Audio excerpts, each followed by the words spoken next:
So if you don't know about Brook provides services to young people across the country. We see about 300,000 young people each year. We provide clinical services and we provide education training as well as advocacy and campaigning. And despite what the Daily Mail tells you, most of the young people we see are not 11 or 12 or 13.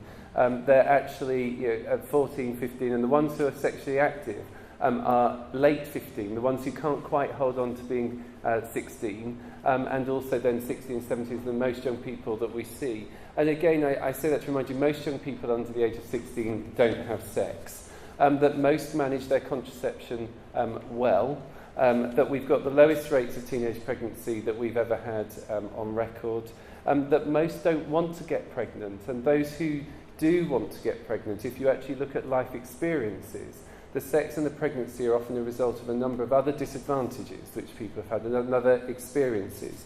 And by focusing on the sex, we're in danger of not often addressing some of the core reasons that young people may believe getting pregnant and having a baby is a choice that they want. Most intend to use contraception and condoms. And I use the word intend deliberately because our job is to help them to move from intention to actual reality, to ensure that they're able to access services, they're able to get the help and support they need. And of course the highest rates of unintended conceptions, abortions and STIs are amongst older young people. And I just want to remind us of all of that, because sometimes in amongst the fears of pornography, of sexting, of child sexual exploitation, we can forget the context in which we're working for young people. And if we do that, we risk not meeting the needs and protecting those who are most vulnerable. So at Brook, one of the things which we've done a lot about over the last 50 years, but increasingly the last 10, is talk to young people about what they believe society needs to be like if we're going to protect and safeguard them. And about 4 or 5 years ago, young people created a sex-positive pledge.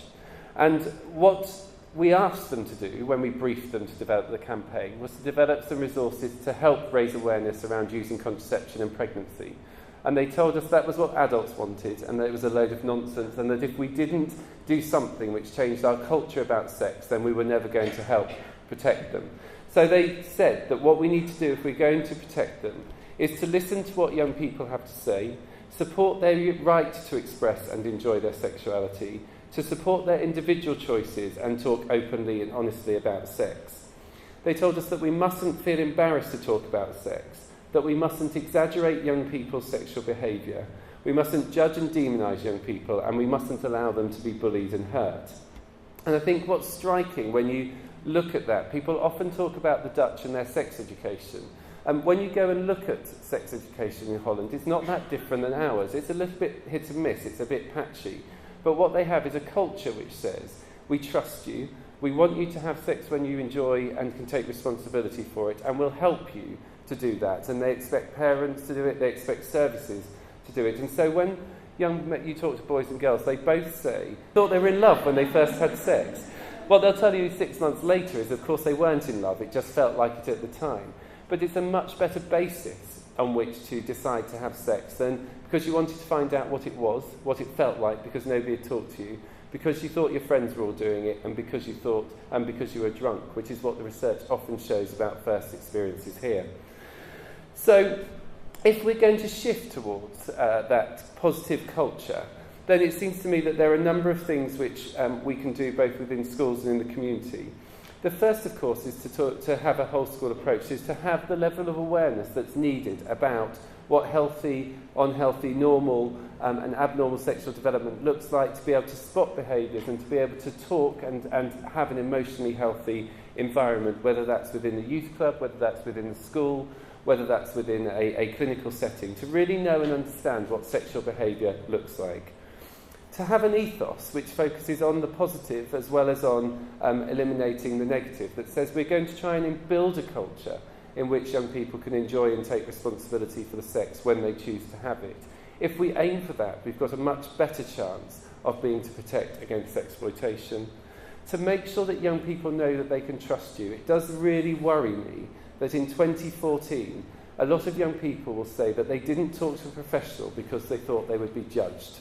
Now, that just seems completely bizarre to me, And it also seems completely bizarre when people say, I don't feel confident talking about sex and relationships with young people, or I don't want to talk about sex and relationships with young people, because if we work with young people, if we believe that relationships are at the core of human existence, then we have to take responsibility as institutions and as individuals for ensuring that we feel confident and able to talk to young people about relationships, about sex, the good bits, the orgasms, as well as the exploitation and as well as the abuse.